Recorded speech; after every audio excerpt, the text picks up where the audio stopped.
si no entendéis la palabra hoy, no sirve de nada. Y el éxito de un predicador no es que le aplaudan, es que le entiendan. Por eso, si tienes una actitud de atención hoy, sé que la palabra te va a hablar hoy. Hoy vamos a hablar acerca de la oración. Y bueno, y parece ser que pensamos, bueno, que ya esos son temas que ya los tenemos bien aprendidos. Pero ¿alguien de aquí sabemos realmente orar? Yo lanzo esta pregunta y al final del mensaje, según vayamos predicando este mensaje, pues te vas respondiendo a ti mismo. Pregúntate a ti mismo en tu interior, ¿sé orar? Quizás hoy Dios te pueda aclarar muchas cosas.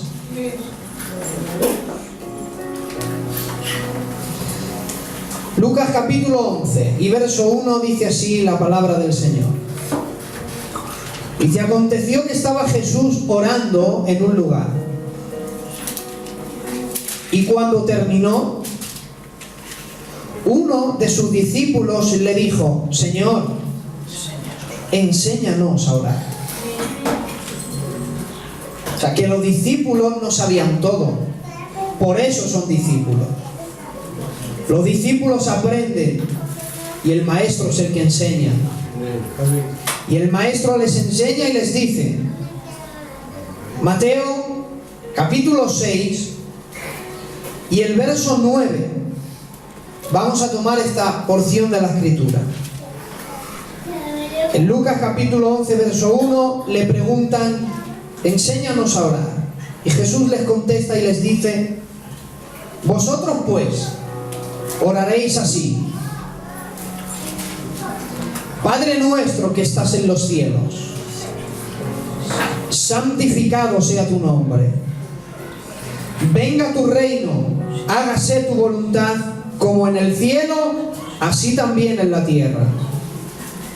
El pan nuestro de cada día, dánoslo hoy. Y perdónanos nuestras deudas, como también nosotros perdonamos a nuestros deudores.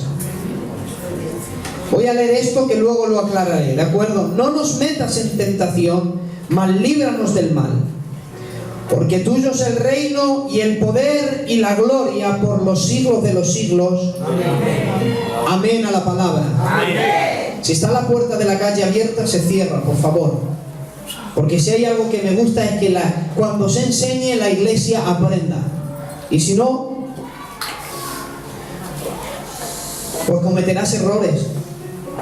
El que no aprende está condenado a cometer los mismos errores. Mira, da igual en el lugar que mires de la tierra, independientemente a cultura, nación, lengua, tribu, da igual los continentes que separen unos hombres a otros, todos, en alguna ocasión de su vida, unos a una persona o a unos dioses falsos y otros al verdadero, pero todos tienen, el ser humano, por naturaleza, tiene la necesidad de orar. Todos oran a alguien. Los musulmanes rezan a Alá, otros rezan a Buda, y hay un montón de dioses falsos que los rezan, les oran, equivocados, pero les oran al fin y al cabo. Y aquel que no tiene a quien orar, inventan dioses de madera, de plata, los bañan en oro y les oran, porque el ser humano tiene la necesidad dentro de él en alguna ocasión de orar a alguien. Aun los ateos, en sus peores momentos, se quejan con Dios. Si tú existieras, bueno, si crees que no existe, ¿para qué te quejas con alguien que no existe? Te pasas la vida peleando con alguien que crees que no existe. Aun cuando se pelea, le rezan a Dios. Si fueras bueno, ya es una oración. Aunque sea mala, pero es una oración. El ser humano tiene necesidad de orar. ¿De dónde viene esta necesidad? ¿Te has preguntado por qué oramos? ¿De dónde viene la necesidad de orar a alguien o algo? ¿De dónde? Todos los seres humanos tenemos algo que le pertenece a Dios: el Espíritu. Todos los seres humanos, independientes, cristianos, inconversos, tenemos el Espíritu de vida y eso le pertenece a Dios. Por eso cuando muere, ya sea el cristiano o el inconverso, el Espíritu va a Dios que lo dio. Por naturaleza, eso le pertenece a Dios y es lo que Dios ha regalado al hombre. ¿Para qué? Para que la creación, si tiene la necesidad de comunicarse con su creador, pueda hacerlo. Si no tuviéramos espíritu, no habría cómo comunicarnos con Dios. ¿Por qué? Porque Juan capítulo 4, verso 24, Jesús le dijo a la samaritana: Dios es espíritu. Y Dios ha determinado en sus planes que la creación pueda comunicarse con Él y se hace a través del Espíritu. Por eso quien adora a Dios ha de adorarle en espíritu y en verdad. Es a causa de que Dios ha puesto en nosotros el Espíritu lo que tenemos la necesidad en alguna ocasión de orar a alguien. Y nosotros que no estamos equivocados, que no oramos a dioses falsos, sino que oramos al Dios verdadero, aquí viene la pregunta del millón: ¿sabemos orar? ¿O tenemos que decir al Señor lo mismo que los discípulos: enséñanos a orar? Lucas capítulo 11, verso 1. Aconteció que estaba Jesús orando. Una pregunta: si Jesús es Dios, ¿por qué ora? ¿No te lo has preguntado? ¿Por qué ora si Jesús es Dios?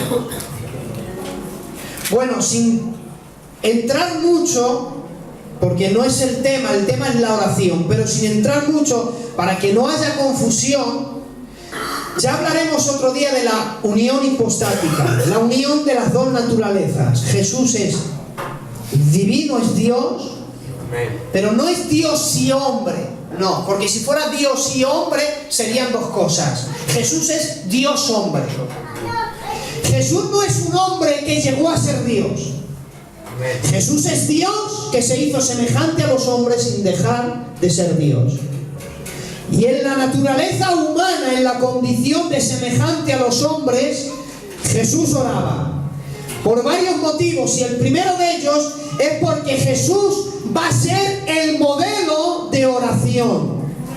Amén. Y como Jesús es el modelo a seguir, Jesús oraba siempre. Leemos los evangelios y le vemos que antes de salir el sol, Jesús se fue a lugares apartados a orar. Le vemos que pasaba las noches enteras orando en los montes apartados de la gente.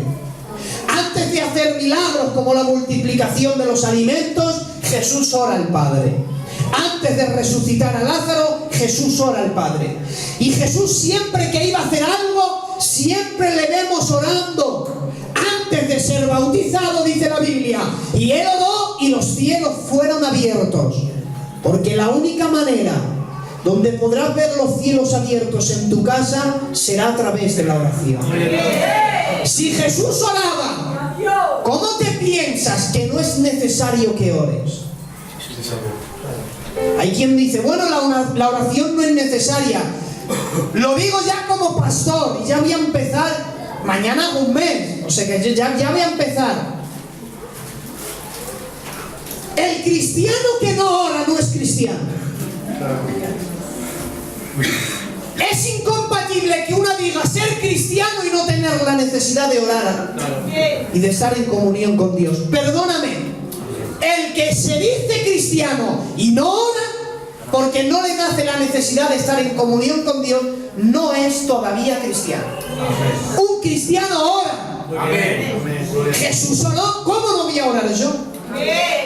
Cuando estaba en angustias él oraba y Dios envió ángeles que le servían y le fortalecían. Jesús oraba por eso, y ya os lo explicaremos en Cristología.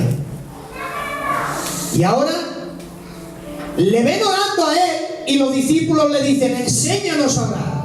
¿Saben por qué los discípulos le pidieron enséñanos a orar? Porque le vieron orando. Qué bien, qué bien. Le vieron orando y él dijo: pues enséñanos a orar. Y recibe esta: qué fácil es recibir la enseñanza del maestro que vive lo que enseña. Amén. Amén. Bien. Jesús puede enseñar a orar porque ora. Amén. Muy bien. Y le van a recibir. Y es que una enseñanza de un maestro que te enseña lo que vive se recibe fácilmente. Muy bien. Enséñanos a orar, dice Jesús. Sí, os voy a enseñar a orar. Mateo capítulo 6, verso 9. Vosotros pues oraréis así.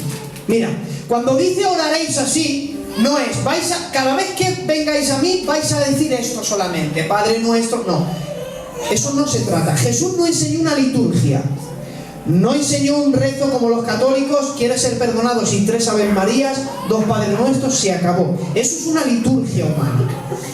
Pero cuando dice vosotros oraréis así, atención, un ejemplo fácil para que lo entendáis. Jesús es el arquitecto. Esto que hemos leído, Padre nuestro que estás en los cielos, es un plano. Y en base a esos planos tú vas a construir la oración. Si yo quiero saber orar, mi base tiene que ser esta: el fundamento, el Padre nuestro. Y en base a eso yo edifico la oración. ¿Cómo oramos? Número 1, vosotros pues cuando oréis, oraréis así: Padre nuestro. Mira, cuando vengas a orar, lo primero que tienes que tener en cuenta es que Dios es Padre.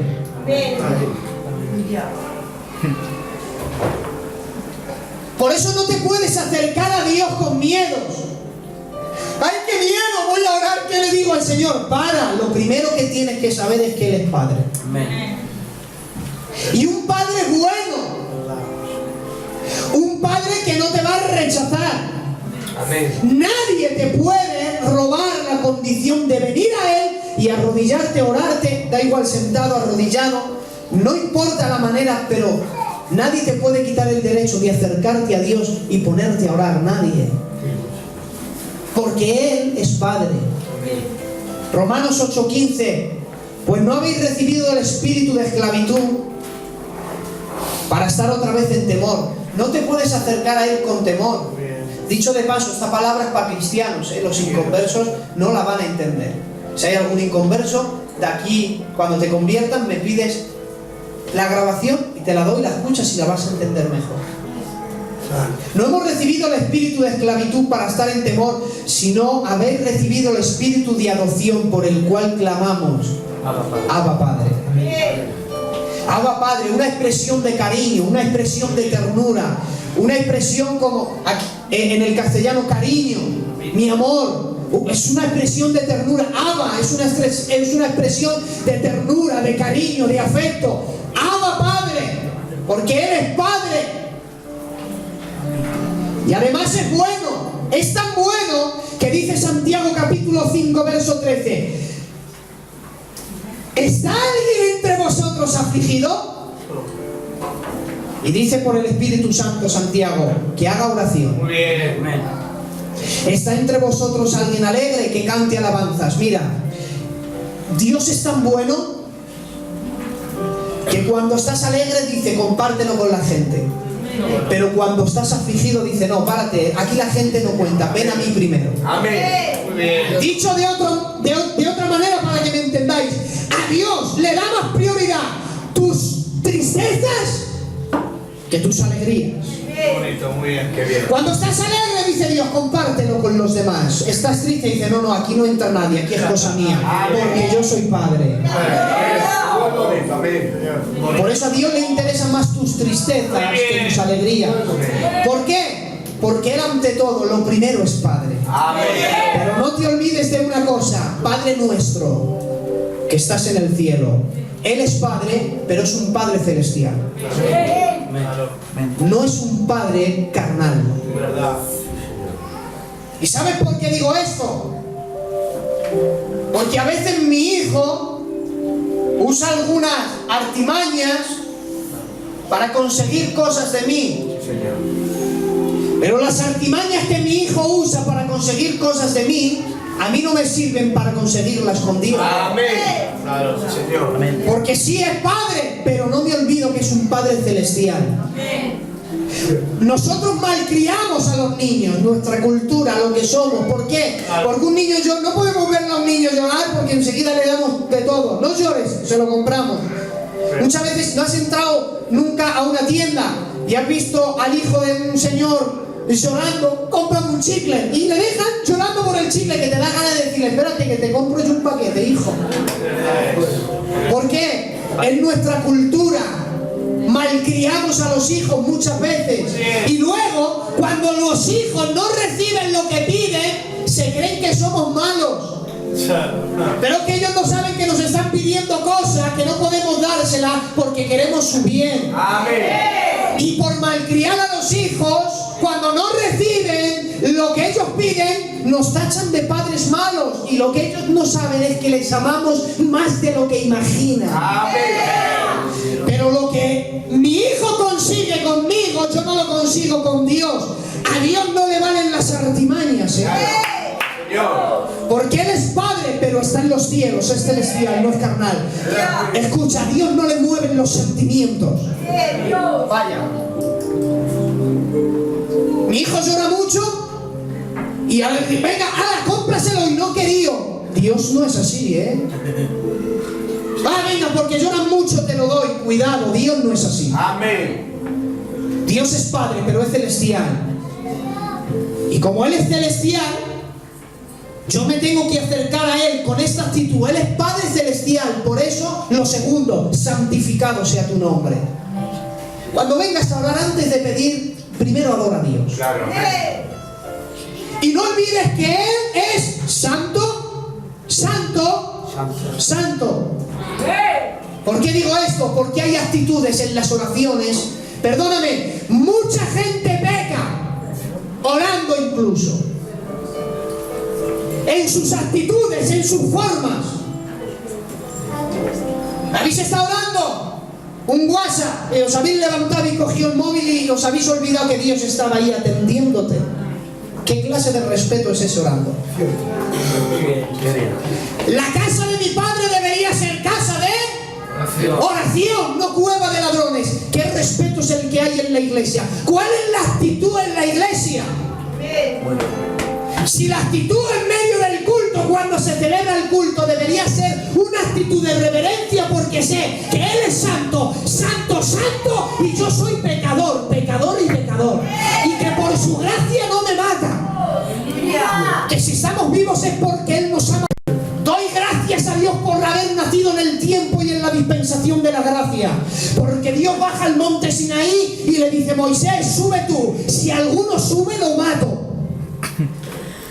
Hablo contigo que diriges al pueblo. No quiero a nadie, ni jóvenes, mujeres, ancianos. El que se acerque a los bordes del monte, lo aniquilo. Ya tenga hijos, familia, hermanos, lo mato. Que nadie se acerque a mí. Nadie son dignos. Que se santifiquen. Pero tú sube. Es que vienen los ancianos y dicen: no, de lejos, que se queden, que me miren de lejos. Pero viene Josué y dice: bueno, al borde, que no suba, ni se atreva, sube tú solo. Si viviéramos en ese tiempo, ¿cuántos nos podríamos acercar a Dios? Y ahora que Dios ha roto ese velo que nos separaba del lugar santo, al lugar santísimo, que en su muerte el velo fue rasgado, y ahora tenemos acceso, con tus pecados tienes acceso a ponerte de rodillas y orar a un Dios santo. Pero claro, como no valoramos eso, nuestra actitud, tanto en el culto como en la oración, digo en el culto de oración, en la manera de orar, no hay respeto. Nos estamos olvidando que Dios es santo, que es Padre bueno, que te quiere, que te ama, que te cuida, pero Él es santo, no te olvides. Amén. Y como yo primeramente voy a Él es un Padre celestial, voy a adorarle. Número 3, dice, venga a nosotros tu reino. El reino es suyo, no es mío. Venga a nosotros tu reino. Tú eres el dueño del reino, yo no. ¿Por qué digo esto? Porque a causa de esto se ha malinterpretado. Ha nacido la doctrina de la metafísica, de la confesión positiva, de la prosperidad. ¿Por qué? Porque creemos que el reino es nuestro, el reino ahora y el reino es nuestro. Pero si se quedara ahí, en la metafísica, en la prosperidad, pero es que también han cogido el concepto del reino que es mío y lo voy a llevar a la oración. Y aparece la famosa frase, yo decreto. Yo decreto. Oramos a... Mira la forma de hablar. Y yo decreto que esto se va a hacer. Y yo decreto que esto se va a no sé qué. Y yo decreto. Para un momento, porque no somos nadie para decretar nada. Amén. El único que tiene autoridad para decretar se llama Dios. Amén. Dios. El texto del Antiguo Testamento en Deuteronomios dice, porque Jehová decretó y nosotros respetaremos sus mandamientos. Amén. Nosotros no tenemos autoridad para decretar, por la razón de que el reino no es nuestro, es suyo. Si yo tuviera poder para decretar, un decreto es lo que se dice se hace. ¿Qué es un decreto? Un decreto es que un juez diga cadena perpetua, muere en la cárcel. Eso es un decreto. Se ha dicho, sentenciado, se cumple. Y no se echa atrás. Ese hombre muere en la cárcel. Condenado a la silla eléctrica. Un decreto. Ese hombre se muere. Eso es un decreto. Algo que se va a cumplir. Sí o sí. Pero cuando ahora sí decretan, no sabes si se va a cumplir. Amén. Si yo tuviera poder para decretar, entonces yo sería el amo y él sería el sirviente. Muy bien. Vas a hacer lo que yo te pida. No, perdóname. Amén. En la oración nosotros pedimos y él hace las cosas que quiere. Amén. ¿Y sabes por qué yo no tengo poder para decretar? Seguimos la oración. Mateo 6:10. Hágase tu voluntad. Amén. Amén. No tengo poder para decretar por la razón de que se debe orar así. Hágase tu voluntad. Amén. He dicho que Jesús es el modelo de oración, ¿verdad? Amén. Hebreos 5:7. Y Cristo en los días de su carne, ofreciendo ruegos y súplicas con gran clamor y lágrimas. No oraba de cualquier manera, Mira, lo voy a repetir. Con ruegos, una. Súplicas, clamor y lágrimas. Y nosotros hacemos, Señor, bendice a fulano, mengano, corre que me voy, adiós. Mira cómo oraba Jesús. Con ruegos, súplicas, clamor y lágrimas. ¿Cuándo es la... No quiero que me contestes, ¿Cuándo es la última vez que lloraste por la iglesia? Venga, vamos a estrechar el... Si yo preguntara, ¿cuántos no oran hace un mes?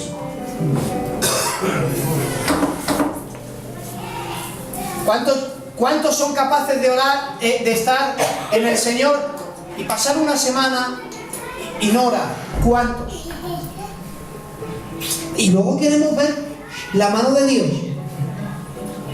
Si Dios necesita una iglesia de oración, Él con ruegos, súplicas, clamor y lágrimas, al que le podía librar de la muerte. Y dice, y fue oído. ¿Y qué ocurrió? ¿Murió o no murió? ¿Jesús murió o no murió? Entonces, dice que fue oído. Vamos a ver, Él dice, voy a rogar con ruego, súplica al que me libra de la muerte. Dice, y fue oído, porque muere entonces. Fue oído, porque Dios siempre contesta, pero a veces contesta que no.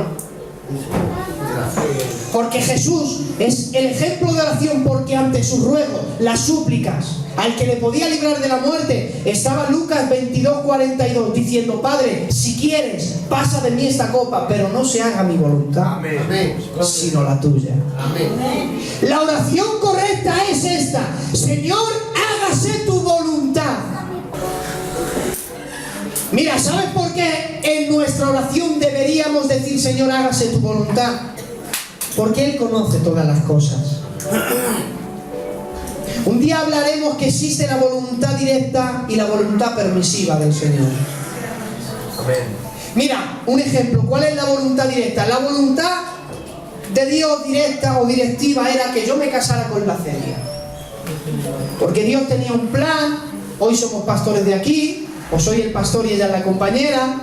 Y en fin, el Señor movió muchos hilos y ha hecho grandes cosas. Esa era la voluntad de Dios.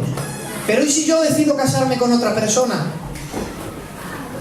Está la voluntad permisiva. Dios dice, vale, cásate con la otra persona. ¿Por qué? Porque Dios no puede doblar tu voluntad y hacer algo que tú no quieras. La voluntad de Dios era que yo me casara con la Celia, sí, pero si me caso con otra, la voluntad permisiva del Señor. El Señor lo permite, también es su voluntad.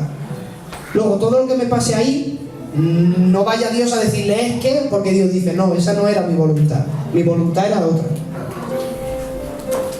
¿Por qué nosotros tenemos que orar hágase tu voluntad? Porque si Dios lo deja esto a nuestra voluntad, fracasamos. Porque mi oración, con una herida que el Señor sanó, era, yo no te culpo a ti, pero por lo menos hubieras enviado un ángel a la puerta para que esos ladrones no entrasen. ¿Dónde estabas tú, Señor? Y yo me acuerdo de la palabra, trabaja para mí que yo trabajaré para ti. Ocúpate de mis cosas que yo me ocuparé de las tuyas. Señor, hubieras enviado ángeles, yo que sé, fuego, abrasador, en fin, un milagro, Padre. ¿Y sabes qué me decía Dios? Estaba haciendo planes. Al cabo de los meses Dios me dijo en oración, me preguntaste que dónde estaba, haciendo planes para tu casa. ¿Y sabes dónde empezaron los planes en mi casa? Con mi casa destrozada. Si mi voluntad hubiese sido, no hubiese pasado nada. Pero la voluntad de Dios dice, no, tú no sabes nada. Creerme, os lo digo ya y me confieso, ahí cambió mi vida. Dios acabó con mi orgullo. Qué bien. Tuve más tiempo para acercarme a Dios. Conocí a Dios de una manera que no le conocía. Da la casualidad, recuerdo yo que una semana iba a decidir yo quedarme con la iglesia. Una semana antes. Llevaba yo en mi corazón, me quedo, no me quedo, se lo digo a los chicos, no se lo digo. Una semana antes. Y si yo hago sí y luego pasa eso. No estaba listo ni preparado. Me llevó Dios hasta aquí para que estuviera listo y preparado para su debido tiempo. Y Dios dijo, no, pero antes te tienen que destrozar, antes te tengo que humillar, antes te tengo que moldear, antes te tengo que hacer que te acerques a mí, que sepas orar, moldearte. Y luego ya el deseo que tenía se cumplirá. Si por mi voluntad hubiera sido, no hubiera pasado nada. Pero dice Dios, ora de esta manera, hágase tu voluntad. Porque lo que crees que te va a hundir puede que sea la plataforma para llevarte a los mejores tiempos. Aprenda a decir, hágase tu voluntad. Así en la tierra como en el cielo. Un cristiano ora así. Cuando ores por tu casa, di, Señor, que mi casa se parezca al cielo. Que vaya a mi casa y que sea un trozo de cielo. Que pueda estar en mi casa y me sienta como en tu casa. Las cosas en la tierra tienen que tener, los cristianos tenemos que pedir cosas celestiales. ¿Por qué a veces no recibimos cosas? Estamos terminando. ¿Por qué no recibes cosas cuando pides? Por dos motivos. Uno, puede que no esté dentro de la voluntad de Dios. Y dos, Santiago 4:3, pedís y no recibís porque pedís mal para gastar en vuestros deleites. La oración de un cristiano tiene que ser celestial. Y ahí entra la necesidad. Ahí entra la necesidad. Dios te dará lo que necesites. Pero de los vicios te vas a apañar, ¿eh?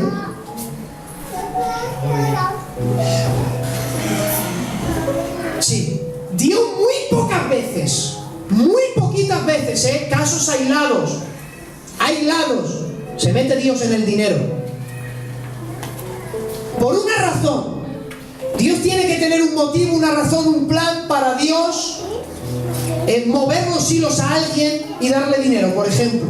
Tiene que haber un motivo detrás en el plan de Dios. Si no, Dios se fijará en lo necesario. Jesús dijo: quien tenga 2 túnicas, dale una al que no tiene. Jesús se fija. Por eso, número 6, cuando ores a Dios, ora fielmente el pan nuestro de... no, dame panes que me duren un año. Es decir, dame más de lo que necesito. La oración correcta es pedir lo que necesitas. Dios te dará lo que necesites, no lo que le pidas, Porque a veces pedimos a Dios para gastar en nuestros deleites. Dame para esto. Y dice: no, de vicios te olvidas. Te mantengo de el pan necesario cada día. Danos el pan de cada día. Por eso cuando Dios enviaba el maná, tenía Dios maná de sobra. Y Dios dijo: voy a enviar maná solo para un día. El que coja para 2, a la mañana siguiente, cuando vaya, dice la Biblia, había criado gusanos. Se echaba a perder porque era cada día. Por eso la relación con Dios es diaria, o no será nada. Amén. Las bendiciones de ayer se quedaron. Hoy es el día nuevo que Jehová ha hecho. Amén. Por eso, cuando pidas a Dios, sé fiel. Pídele a Dios lo necesario. Me encanta la oración del proverbio. 2 cosas he demandado. Proverbios 37. Y dice: no me la niegues antes que me muera. Y mira lo que pide este hombre: vanidad y palabra mentirosa aparta de mí. ¿Habéis oído bien? Le dice un hombre, Agur se llamaba, en oración le dice: vanidad y palabra mentirosa aparta de mí. Mira, los mentirosos no caben en ningún sitio. La verdad nos hará libres. Y le dice: no me des pobreza para que no hurte y bafleme tu nombre, ni riquezas para que olvidándome de ti me aleje. Y le dice: manténme del pan necesario. Amén. Qué bueno es que cuando pidas a Dios, pidas sin egoísmo, fielmente, lo que necesites, y verás respuesta. Pero date cuenta, ha pedido en la mitad de la oración, porque primero le adoro, luego entiendo que yo no tengo poder para decretar, entiendo que es la voluntad de Dios, y luego pido a Dios. Y le pido por esto, si no, mejor ni le pidas. Perdona nuestras deudas, así como nosotros perdonamos a nuestros deudores. No pasa nada. Y más te vale que antes de pedir el pan de cada día, cumplas esto: perdona nuestras deudas, así como perdonamos a nuestros deudores. O dicho de otro modo, si tienes algo en el corazón con alguien, odios, rencor, rencillas, contiendas, críticas, olvídate de orar. Mejor no ores, que te vas a cansar para nada. Vas a hablar, vas a gastar saliva, energía y esfuerzo. De nada te sirve orar y pedir a Dios si en tu corazón alberga algo en contra de algo. Porque si no perdonáis a Dios, si no perdonáis las ofensas a los hombres, ¿cómo Dios os perdonará a vosotros vuestras ofensas? Dicho de otro modo, dice Dios: antes de pedirme a mí, arregla tus cosas y luego... Pero claro, tenemos en el corazón de todo, en contra de todo el mundo, y queremos que Dios nos dé de todo. Pues Dios no te va a dar nada. Olvídate mejor de pedir, porque Dios de momento está cerrando sus oídos. Muy bien. Cierra, mira, a veces nosotros cerramos los oídos de Dios con nuestra actitud, lo que tenemos aquí en el corazón. Antes de pedir, arregla las cosas y luego ven a Dios a la oración y dile esto: Señor, perdóname. Igual que cuando me ofenden yo perdono, perdóname, y Dios se va a agradar. Claro que sí. Y ahí es cuando le puedes pedir esto. Dice: no nos metas en tentación. Esto es un variante. ¿Qué es un variante? Un variante es un error de traducción. ¿Por qué? Porque no es correcto decir, no nos metas en tentación. Amén.